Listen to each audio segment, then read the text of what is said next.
Hello and welcome to Media MD, your fortnightly Doof Network dose of media that you have somehow missed. I'm Reuben Millhouse. And I'm Elliot Diebold. And this is our spooky Jordan Peele Halloween Spooktacular. Which is a fancy name for we watched two movies today. We watched Get Out and Us, and we're going to be talking about both of those. Elliot, why don't you summarize the plot of Get Out first? Yeah, we should do Get Out first. So Get Out is about this guy called Chris, and he's black, and he's going to meet the family of his new, presumably long-term serious girlfriend, They've Rose. been together about 4 months, I think it's said at one point. Oh, really? Is that all? Wow, I had the impression it was longer. But that, it makes more sense in the long scheme of things after the reveals. Literally anyway. in the scheme of things.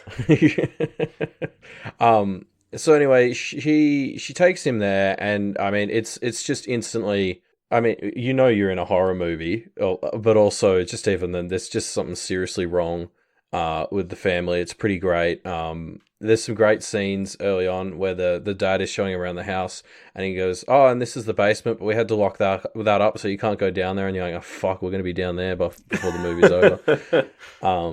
Anyway, so basically the family seems kind of weirdly a little bit, well, no, actually no, they're kind of like what you'd expect from a white family out in the middle of nowhere, levels racist, really.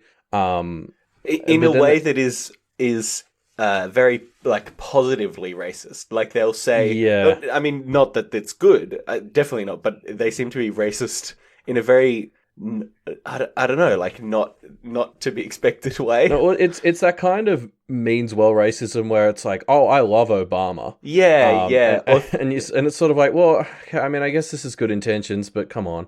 Or they keep asking him about, like, oh, which sports do you play? And do you do, like, fighting and stuff? And it's, like, really uncomfortably racist. Well, that bit with the brother, whose name I've forgotten, is sort of where it goes into, like, very uncomfortable sort of racism, but like in general, things seem to be going pretty well. And they have this big party that it turns out Rose just forgot was this weekend.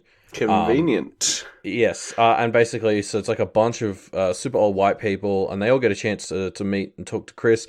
And they also have a variety of again, like, variants of racist things, which we come back to a bit later. But anyway, Rose's mum is also a hypnotist, and she hypnotizes Chris kind of against his will at one point.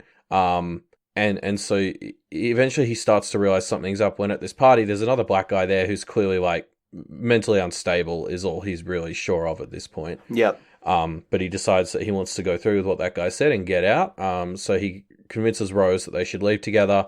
Turns out Rose is in on the whole thing.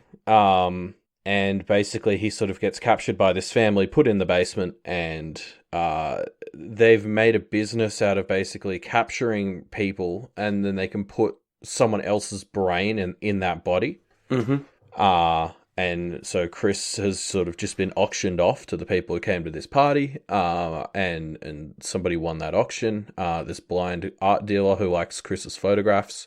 So basically they're going to they hypnotize Chris, so his consciousness moves into just like this bottom part of his brain, so he can be kind of an unconscious, it's like being possessed by a ghoul. He has no, no, he can't actually do anything, but he'll be still around to witness his body being controlled by someone else. Yep. But he manages to escape. He kills everyone. It's very cathartic. It all sort of ends with him sort of very viscerally killing Rose.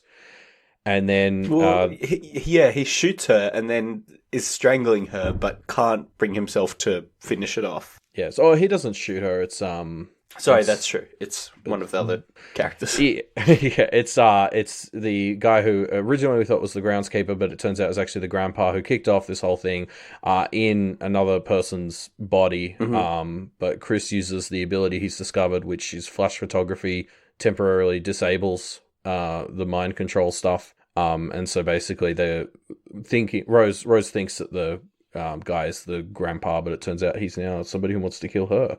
Yep. So she gets shot. But yeah, anyway, and then it sort of ends. I really like this bit at the ending where, like, a police car shows up and like the police had treated Chris like shit at the start of the movie, and I was like, oh, fuck, this is going to end Yeah, with I him know. just being arrested and no one's going to believe in him and I'm going to be so angry. But it turns out to be his sort of comic relief TSA friend who, you know, had known something was up and has clearly turned up to help. And so there's like a happy ending that still kind of achieves all the anger I would have had out of a bad ending. Isn't it so perfect the way that as soon as the police lights flash, immediately you know, oh fuck, like this is not gonna, there's no way this looks good. There's no way that he's not gonna go down for this. And then they subvert it, which is very nice. Yeah, well, I think they get to eat. I think they get to have their cake and eat it too, because they sort of get to make the point with regards to the police that we know they're not going to trust Chris. But then they also get to give us a happy ending, and Chris gets away, and we're like, oh, thank God. Yeah. Yeah. So I actually thought that worked really well. And yeah, I mean, there was a number of points. Like, so one thing I mentioned is at the party, there were all the racist sort of comments from various people. Yeah. And we come back to that later in the movie when it's revealed that these people were basically, checking out merchandise to participate in the auction for his body. Yeah. We sort of flash back to all the little comments they made, and it was all the reasons why they are interested in a young black person's body. Yep. So like, you know, one guy was like, oh, I black is in fashion, and just talking about how he thinks black people are cool now, so he wants to be one. There was another guy who's obsessed with golf and loves Tiger Woods, so like he just wanted to be a black person to play golf better. Yeah. It's a really great way of like hitting you with all this racist stuff that you sort of attribute to just, they don't know any better, and then it's so much more malicious on that twist, and it all adds up. Like I really loved that they did that. It was so good. Yeah. One of the things I really love about this movie is just how intricate it is. There's so much. So this is the second time I've watched it, and there's so many things in there that are just like everything clicks into place in such a beautiful way. Like the grandfather is set up as an Olympic caliber runner really early on, and obviously that comes back. Basically everything comes back in some way or another. Yeah, even like throwaway lines like Chris says to Rose at one point, "Oh, I don't want to be chased off the front lawn with a shotgun." And that doesn't specifically happen, but basically that ends up happening. Well, she traces him off the lawn with a rifle. Yeah, exactly. Right. Yeah. It's so intricate, and clearly so much care was put into this script. Which, I mean, it won Best Original Screenplay. The Oscar for Best. I can see why it did. You're right. The more you sit on it, the more everything just adds up very, very neatly. Like, this is very well crafted. Just like in terms of continuity, and I need everything really. I don't know what else. I really like this. I think, as we sort of discussed, I'm not a horror movie person. I'm very weak when it comes to the ability to push through horror films. This was the perfect level of spooky for me. Like, I think Get Out is like the most I've enjoyed a horror film. In terms of the horror, like it had those really tense bits, and like, what you watch horror movies for, which is the bit where you just kind of got a knot in your chest and you're yelling at the screen like, don't do it. I think it had the perfect amount of that for me. Some good jump scares, but also by the end of it, I was just like ready to walk away. Whereas usually what happens is like it takes a few hours for the adrenaline to subside after I watch a horror movie, and I'm just intensely uncomfortable for hours. Get Out didn't have that for me. I felt tense while I was watching it, and then I just sort of walked off at the end and was like, that was good. Yeah, the ending is quite cathartic as he makes his way through the house, like executing all of them. In very justified violence. Yeah. It's sort of one of those things that's like, I think I should feel a little bit bad that tons of people are dying, but I really don't. Like, fuck these people. Well, yeah, and there's these moments, like the two people that I think you have a cause to feel bad about are, the in air quotes groundskeeper and the maid. Yeah, because Georgina and Walter, I think. But because they're people who are like, their bodies have been captured and stuff. Like, yeah, but that plays out so that they are given, or for Georgina, Chris actually tries to save her. against his better judgment, right? And it doesn't work Yeah. out. And it ties. So actually, I just want to talk about that bit for a second because I love how that ties into all the trauma with his mum. Because something that we haven't discussed is during the hypnotherapy, they find out one of the reasons he has a ton of guilt around the death of his mum is because she was hit. She was killed in a hit and run, but basically what Chris knows is that it took like a while for her to die, and it was actually right out the front of their house, and he just sat there watching TV after it happened because he didn't realize sort of what had happened, but he blames himself for not going and seeing what had happened and being able to call. Yeah, if he had called the police, she might have survived. Which obviously is a horrible thing to feel when you're a child and you don't really know better, right? Like, so Georgina is he hits her with the car as he's escaping, as she's trying to stop him, and he can't bring himself to just leave her there to die. I loved it because like he wants to, and you know, I and think he one should, of the things, right? Like you kind of know he should. I think one of the reasons both of these horror movies worked for me is because in general, I think the characters act very rationally and so very rationally and reasonably. Like one of the things that really irritates me in horror movies is when people are just idiots. Yeah, and I like this because the smart thing sort of for him to do here would have been to just book it. But he can't bring himself to do it. But you get why, because this whole hit and run thing has been so well established, and so I really like that. It's not just that he's, you know, an idiot because it makes for a better horror movie if he walks alone into the scary house. It's like a pre-established trauma that is sort of hitting us at the climax. It's great. Yeah. I also Walter, who is the body or the grandfather, I guess, also gets a moment of agency towards the end, which is good, just as a way of kind of wrapping up that these people had a chance, and it just kind of, I don't know, it didn't pan out. Yeah. I mean, it's very because I there's part of me. Okay, so eventually, Walter gets flashed. One of the things we learn is that if you hit someone. Flash photography, it disables the mind control. Yeah. And so he does this to Walter at the end, and then Walter shoots Rose. And then you're sort of like, well, shit, what's this guy going to do now? But he apparently, I guess because it's mostly not his brain in his head anymore, he just shoots it all out of there. He almost immediately kills himself after killing Rose. Yeah, and I mean, part of me just feels like that's kind of the neatest ending. Like it kind of wraps things up, leaves no loose ends. But I think it also makes sense, so it works on both levels. Yeah, we know that the Flash seems to only be temporary, or at least not a perfect solution. Like I guess the Logan guy got rehypnotized or something to get put back in. So like it may, but like you know.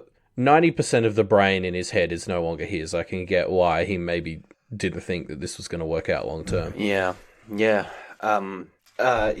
So, I really love this movie. I want to touch on, I think it's worth pointing out, so this movie has things that it's trying to say, right? I think that's a fair thing to point out. But it doesn't feel like, and this is something I really like about it doesn't feel like it just has one overt message. It feels like there's a lot of things that kind of weave together for it to really be conveying kind of like societal messages and a kind of state of society without having one explicit message that it's really trying to like ram down your throat or anything, you know? Yeah, I mean, there's definitely like, I mean, it's obviously primarily a movie about like race and stuff, and in America, about this specific kind of new wave racism where you're talking about how great, you know, how great, you know, African Americans are at basketball or whatever it is, right? And how kind of insidious that is. I would say that's the main message of the movie. And the sort of exploitative racism as well. Like obviously that's, you know, that's almost not even a metaphor. That's just literally what's happening in the film. Yeah.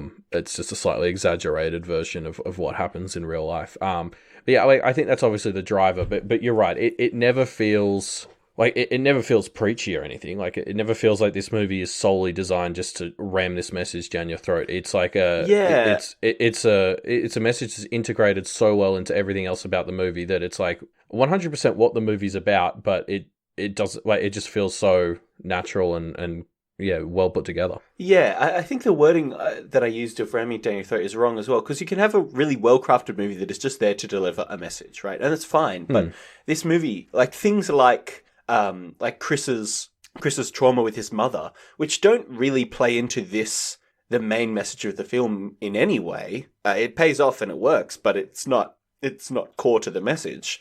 That is just there to produce a more holistically well-crafted film, right? And it really feels like it gives this movie so much depth and realness that it is a story about Chris and this horrible, horrible trip that he goes on with his horrible, horrible girlfriend. And it's delivering messages and kind of talking and being very real with the audience, but it's not about that one message specifically. Yeah, that's fair. I mean, this movie just is so good. Like it just really holds up. Yeah, 100%. We should praise Daniel Kaluuya's acting now, right? Because he does so fucking well. Like, obviously, this is a well-acted movie all round, but the emotional range that he conveys through a lot of the stuff with him being quite open with Rose and talking about his mother, like, it really feels like it's a 4-month-old relationship, right? You feel it, because there are these moments where it's like they're still a little bit unsure of how to argue with each other and stuff like that, where it's kind of, it feels a bit awkward in that way that new relationships can, or, relatively new relationships. Just his acting was fucking incredible. I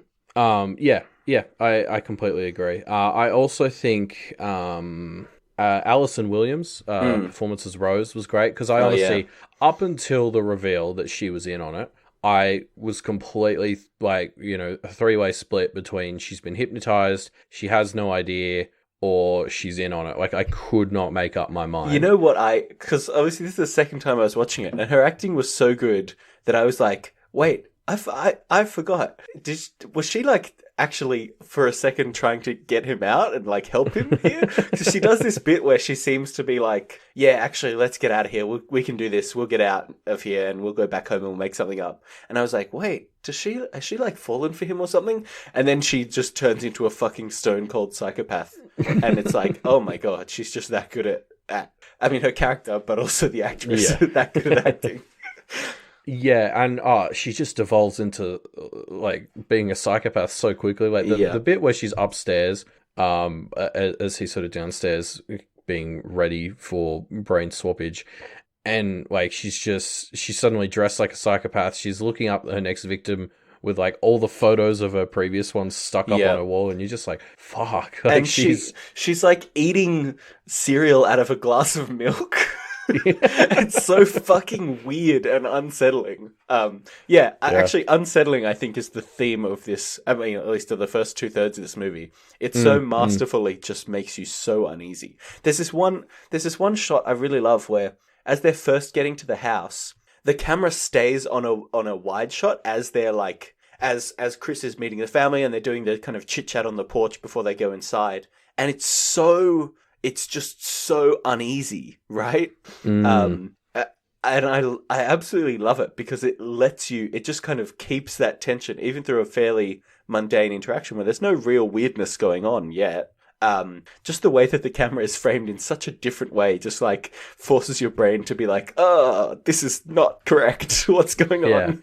And I mean, something both of these movies have mastered is using people's facial expressions to achieve that effect as well. Both of these, there's something so unnatural about Georgina's facial expressions in this film. Oh yeah, you just know something's up with her before you've had the reveal. Yeah, and you actually know what's up with her. You're just like, this lady is dangerous. Yeah, and it's the actress and the effects to just make her look slightly off are so effective. Yeah. That one bit where she's checking herself out in the reflection is so unsettling. So that's Us. What else? What else do you want to? Sorry, no, that's Get Out. Sorry, yep, that's Get Out. We haven't done Us yet. Yeah. This is why we can't do 2 movies in one episode, Elliot. It's too confusing. It's too many. Yeah, well, let's jump into Us, and because there's bits of comparison and stuff I want to do between them as well. Yeah. So the plot summary for Us is There's like a little girl at a carnival in Santa Cruz, and she runs off from her parents for a little while, and you're confused as to why, but it makes sense later, I think.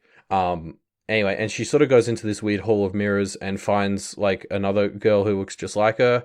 And then we cut away, and she's an adult now, and this moment has like defined her life basically. Like she's still freaked the fuck out by it. And anyway, her husband has promised to take her kids and her to Santa Cruz Beach, and she obviously doesn't want to go because she's still traumatized by this thing, but she kind of gets talked into it. Yeah.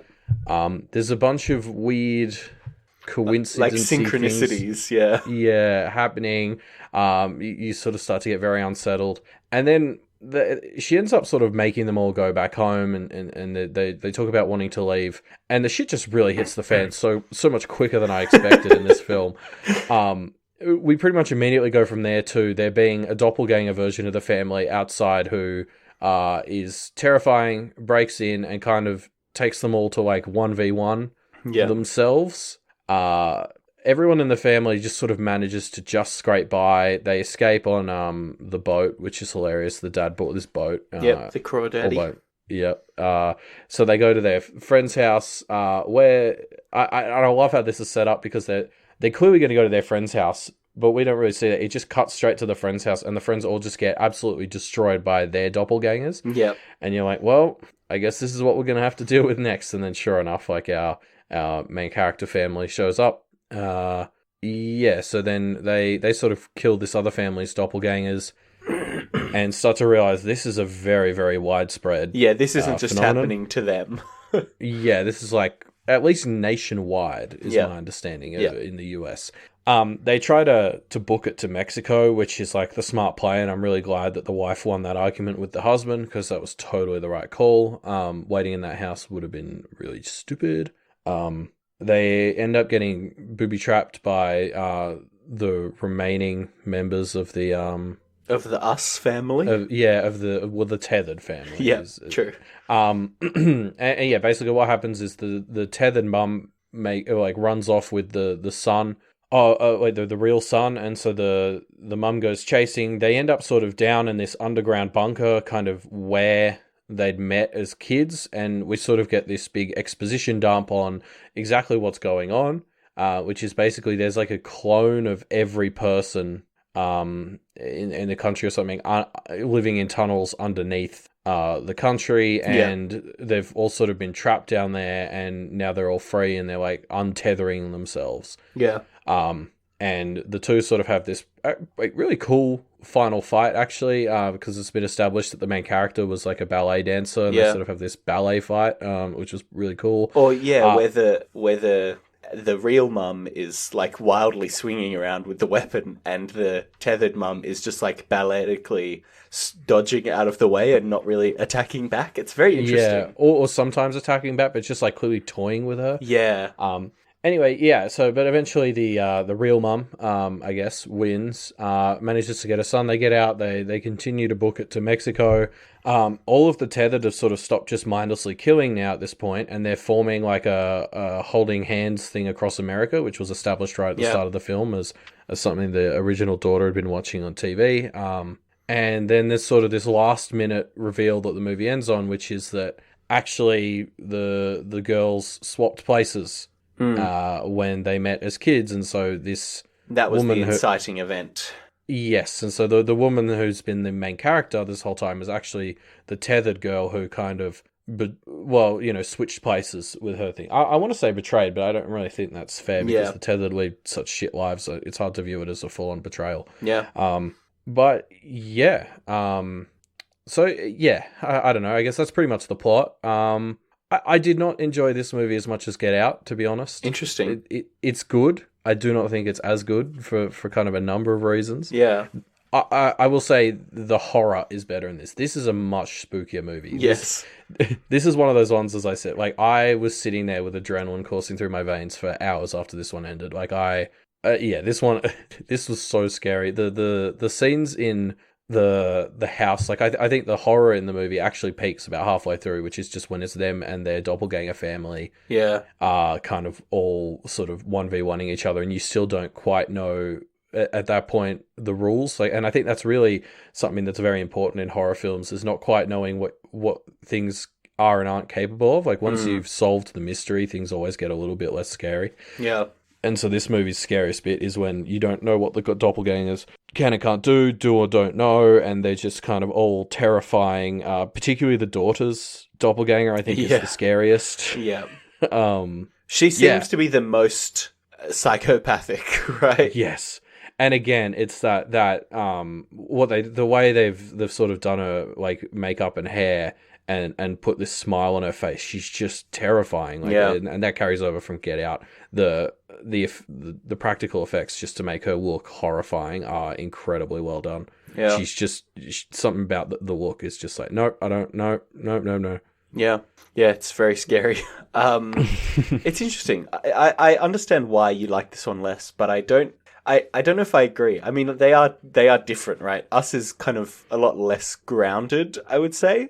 Yeah. But I also just love so many things about how it unfolds, and again, how intricate it is. I think it does what Get Out does, but to a much higher degree of like really meticulously planning and setting everything up so that all the things make sense on like 4 different levels as they unfold. So I think I agreed with that as I was watching the movie, but like, whereas Get Out, the more I've sat on Get Out, the more I've been like, God, that was well put together. The more I've sat on Us and thought and like reflected on it, the more I've been like, that doesn't really add up. Yeah, I don't know. There's just a number of things in this movie that sort of don't make sense after the fact. Yeah, and I feel like one of the bigger problems with this movie is it tries to be a little too.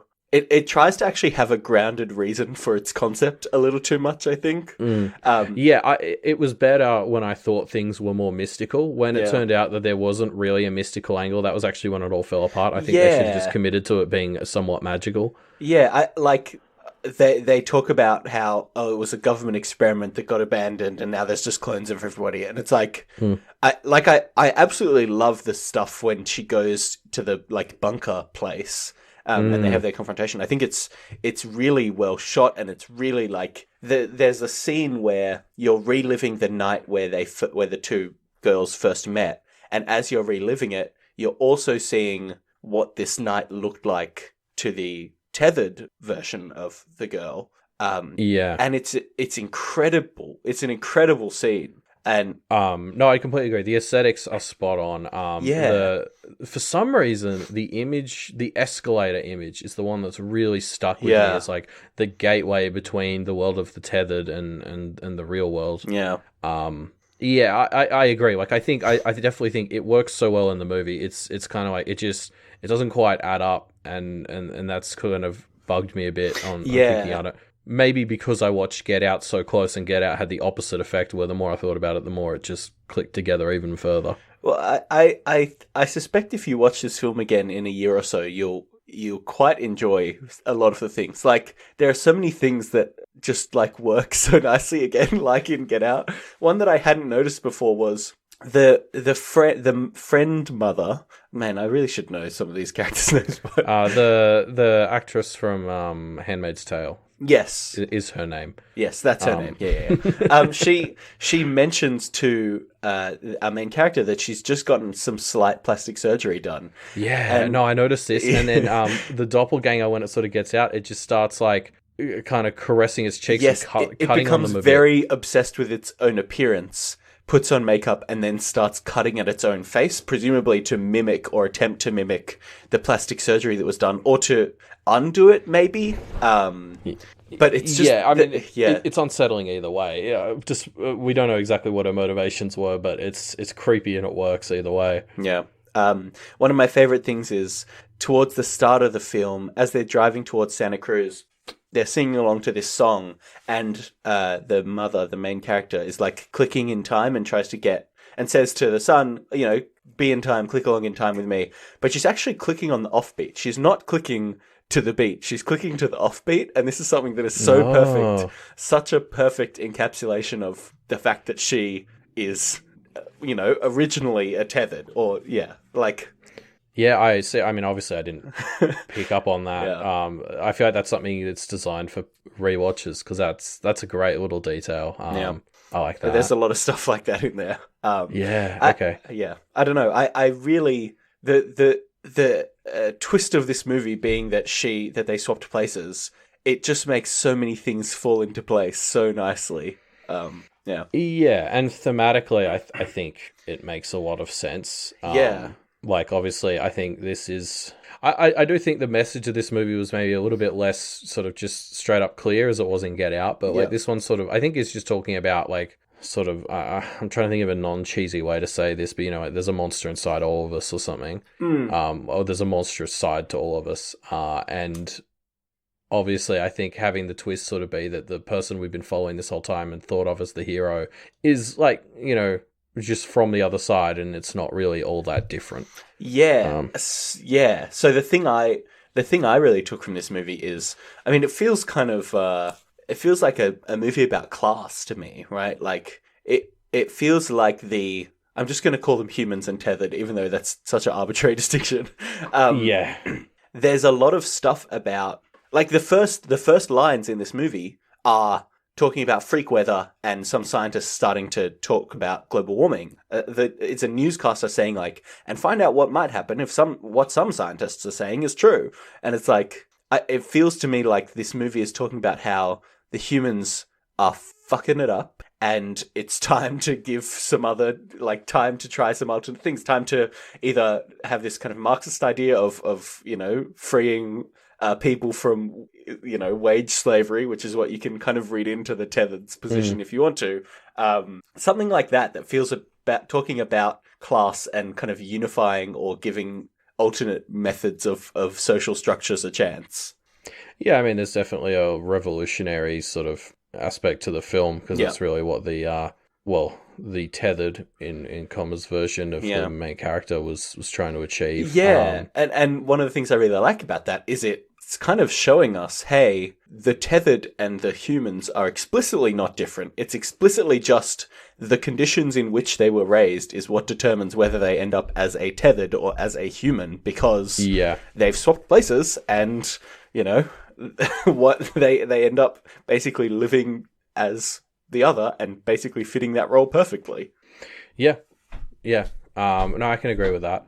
Yeah, it's just as I said, like the whole thing with the tether just doesn't really add up. The more you think about it, I don't like the whole how they survive down there. It doesn't really make sense. I don't think. Yeah, they kind of try to do it. Yeah, like they talk about how every time people on the surface, the humans eat, the tethered are also eating, but they're eating like raw rabbit, right? And so this facility has like hundreds of rabbits in it, which is like very visually interesting. But it's like it feels like a weird explanation for a thing that you shouldn't have explained. Yeah, exactly. And I mean, like again, like something. There's all these coincidences set up in the start of the movie, like the whole thing with the 11:11. Yeah.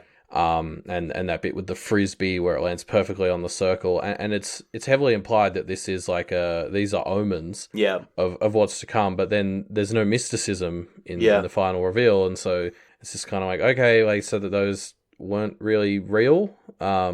I don't know that. So like, and this probably shouldn't bug me as much as it should, but it just kind of does, and I don't know why, but it's fair enough. I agree with you. This is one of my main problems with the film, but I guess I just am able to kind of pretend that didn't happen. I mean, I conceptually, I love this idea of the tethered so much. I'd actually love to see it explored more. Like, do a TV show so you can go real deep into it. I mean, not that this would be the first ever thing to look into, mirror worlds or anything like that. It's obviously something that lots of sci-fi and fantasy has touched on. But I particularly like this angle of having the idea of tethered as like a sort of like a lower class race, or not race, just like a lower class copy that is sort of aware of how much better the other ones have it. And the other ones are completely unaware. Like it's I don't know, it was such a fascinating concept. Yeah.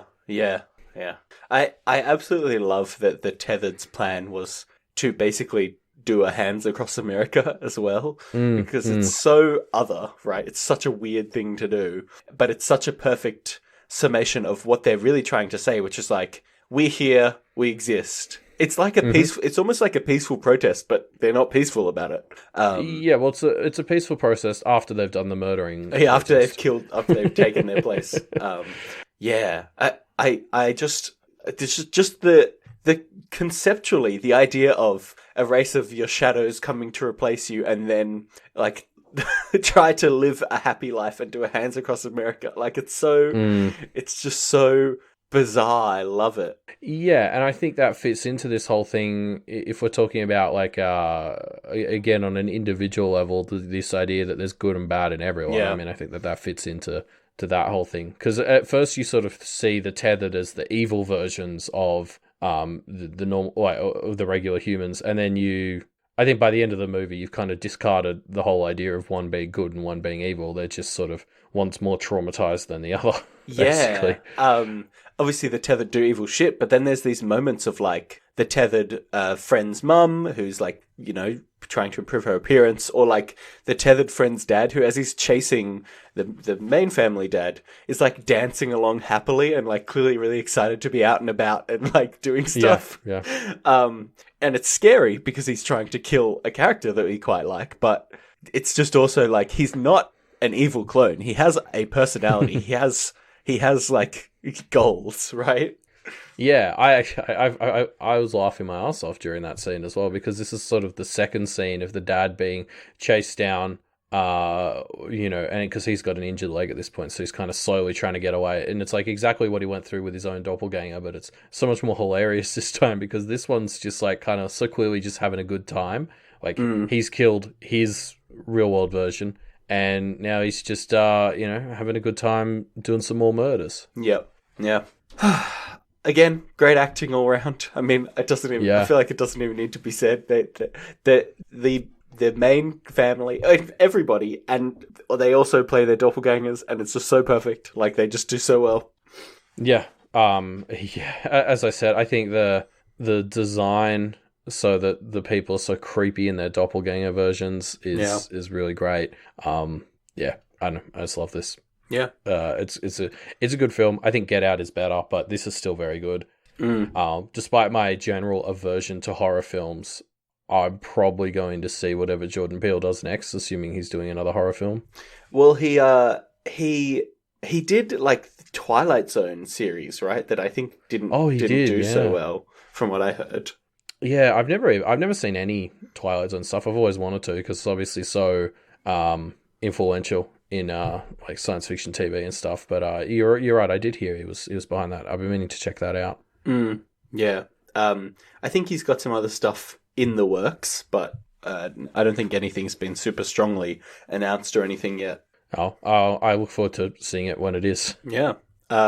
Yeah. So that's our Jordan Peele Spooktacular. I mean, well, okay. So I've invented this new technology that allows you to give a combined rating to two films at once, which is good because we need it for this episode. So let me just set up the combined ratings machine. Beep, boop, beep, boop, boop, boop, boop. All right, Elliot, do you want to give your combined rating for these two films? Also, the combined rating would probably be an 8 out of 10. Because I'm giving a 9 to Get Out and a 7 to Us. Yeah, they don't need to understand how the machine works. All right, cool. So an 8 out of 10. And now, thanks for sitting there, special guest. Let's bring you in. And yeah, thank you for just sitting there quietly while we were doing this entire episode. Matias from Do the Right Thing. Yeah, I really enjoyed this discussion on spooky, scary skeletons and etc. Yep. Perfect. You were definitely listening, because that's the kind of content that only someone who was here listening to the entire thing could know. Yeah, my favorite part in those movies is when they get out of the skeleton. Yeah, when the us get out, and yeah. So thanks for coming on. We brought you on because you have a extra special recommendation that neither Elliot nor I has seen, that you thought it's absolutely insane that we haven't seen. So why don't you tell us a bit about it? Yeah, in fact, I don't consider people to be real people until they experience this movie. Mm-hmm. Okay, that I actually have that opinion about other movies, but not this one. Thanks for having me on. I really appreciate being able to spread the gospel of the 1986 Transformers movie, which is called Transformers the Movie 1986. So now, I've heard of this. This is one of them Michael Bay movies. Am I right? No, it specifically is not. It is the precursor, the prime original. The Optimus Prime, as it may be. Yeah, I would even go so far to say it's not perfect, but it is so much fun. That's my thesis for this recommendation. I guess my first question to lead into this would be, did you watch like Transformers cartoons growing up? Yeah, so I mean, I didn't watch the first generation, which like that's what the movie is based off of. I didn't watch the second generation either. I think I watched the third, or I don't actually know that much about Transformers, even though I love this movie. We had this on cassette, and we watched it over and over and over again. And it's never, I mean, obviously as a kid, you can watch something over and over again and it does not change in quality because you're a kid and you don't always do better. But, this is something that has stayed, I've retained the same feelings I had for it since I first watched it until now. Okay. That's interesting praise. I don't know what to expect from this because it is going to be a Transformers movie aimed at, selling merchandise to kids, right? That's the goal of the original Transformers cartoon. Right. So for a little bit of history, right? They had the first couple seasons, or maybe just one season of the first generation of Transformers. And I'm going to... maybe I shouldn't spoil things, but basically they do introduce a lot of new characters in this. Specifically to sell toys, and the writing definitely suffers for that. So the three things I want to talk about here are the art style, which is amazing. I'm fairly certain every panel is, or every frame is hand drawn. And I mean, it's been a couple months since I watched it, and I wasn't really paying attention specifically to look out for this, but I'm fairly certain like it's very difficult to tell the difference between foreground and background objects because everything is drawn to the same level of detail. And it's like the animations of the various Transformers transforming and explosions and metal crunching is just fascinating to watch. The music is incredible, and I can go on and on about it. And while the writing is not, shall we say, great, it's just super fun. Like it's everything that like a kid would want out of a movie without knowing at all what is happening. Okay. Yeah. I mean, I'm kind of excited for this. I guess I'm like you, Matias. I didn't grow up super thoroughly into Transformers or anything, but I watched Beast Wars a bunch as a kid, which was like Transformers, but they were animals instead of like vehicles. Right. So I remember I had like a cheetah toy and everything. So I wonder if this will tap into any latent Beast Wars nostalgia. Is Beast Wars a Transformers spin-off or it's its own rip-off IP? No, it was a spin-off, like, because it was Optimus Prime. Optimus Prime was a gorilla. Right. I really wanted the Optimus Prime gorilla toy. Okay. Yeah. Well, the original designs have stuck with me, like the ones from this movie and from like the runs of Transformers that like work to emulate the style in this have always stuck with me. Especially because they do some really interesting things with like mixing art styles a bit. Megatron goes through a little bit of a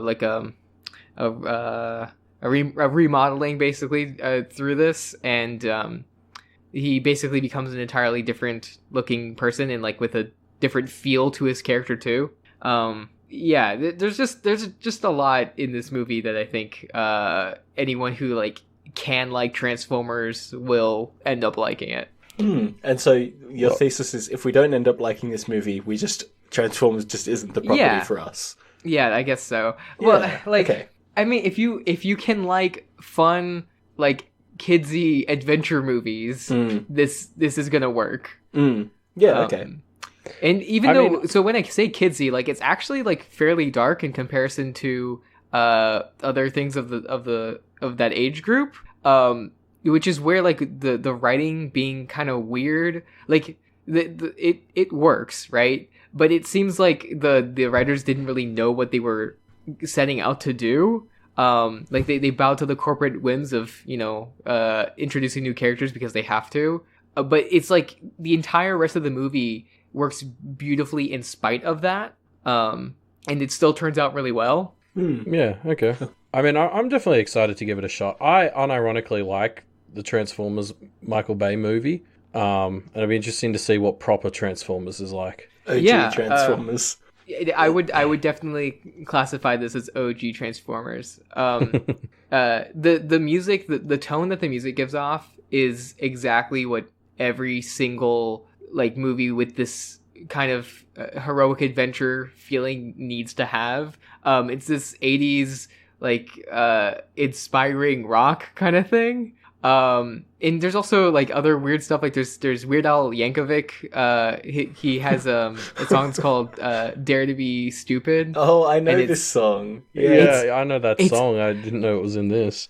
Yeah, it's got The Touch by Stan Bush. It's got it's got the Transformers theme song, obviously, which is like I listen to the soundtrack when I need to feel better or I need to like pump myself up about something. Like I unironically blast it at full volume on rainy days. Like, when you said soundtrack before, I actually thought you meant like the compositional soundtrack was really good, but like no, just like the music that or the songs that they've used. Yeah, which is it's something that we don't see as often. I think the music with lyrics, right? But all of the main songs have lyrics. I will say that the soundtrack, like. Just for ambiance, is also fantastic. One of the main antagonists in this is Unicron, which is basically the god of death, sort of, not really, but a little bit. His theme is this like dark, echoing, industrial sort of like heartbeat sounding theme, and it's excellent. Okay. Yeah, okay. I guess we'll have to go and check it out, and we'll be back in a fortnight to see what we thought of it. I can't wait. But that's the end of our episode for today. Thanks for joining us, Matias, and we'll speak to you again in a fortnight. And if you, audience, want to leave us your thoughts on Transformers, the movie 1986, the place to do that is on Twitter, @MediaMDPodcast. You can tweet us all your thoughts. Yes, also if you go to MediaMDPodcast.com, and look on the right-hand side of the page, there's a little like voicemail thingy, and you can leave us your audio thoughts, and then we can play them in the episode. Yeah, or something that we want to do more of is people send in little audio prescriptions. Give us some reasons, something that you love, and some reasons why you like it, and we might do a special episode on some of your prescriptions. For more information about MediaMD and all the other great shows on the Doof Media network, head to doofmedia.com. You can find all great things on there. There's some other great shows, including Do the Right Thing, from which we've borrowed Matias. Yep, thanks, Matias.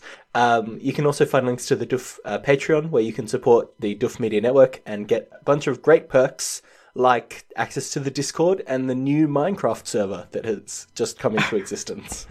I haven't jumped into that yet, but I know that you are super excited about it, Reuben. Yeah, someone mentioned that we should have a Minecraft server, and I fell down the rabbit hole a little bit setting it up. But yeah, it was launched. Like 3 days of just like hearing random updates from Reuben, unprompted, being like, "Hey, so I found out how much it's gonna cost. Yeah, I found some plugins." It was great. And it launched yesterday, and people are having a great time. So if you want access to that, you need to back us at the $1 or more patron level. So head on over to patreon.com/doofmedia for that. Otherwise, go to doofmedia.com. You can find links to all the things that we just discussed, as well as all the clues for the Media MD ARG. You can help us figure out just who is Dr. MD, and why is his hypnosis so vulnerable to flash photography. Elliot, why don't you tell the listeners this fortnight's clue? Snakes.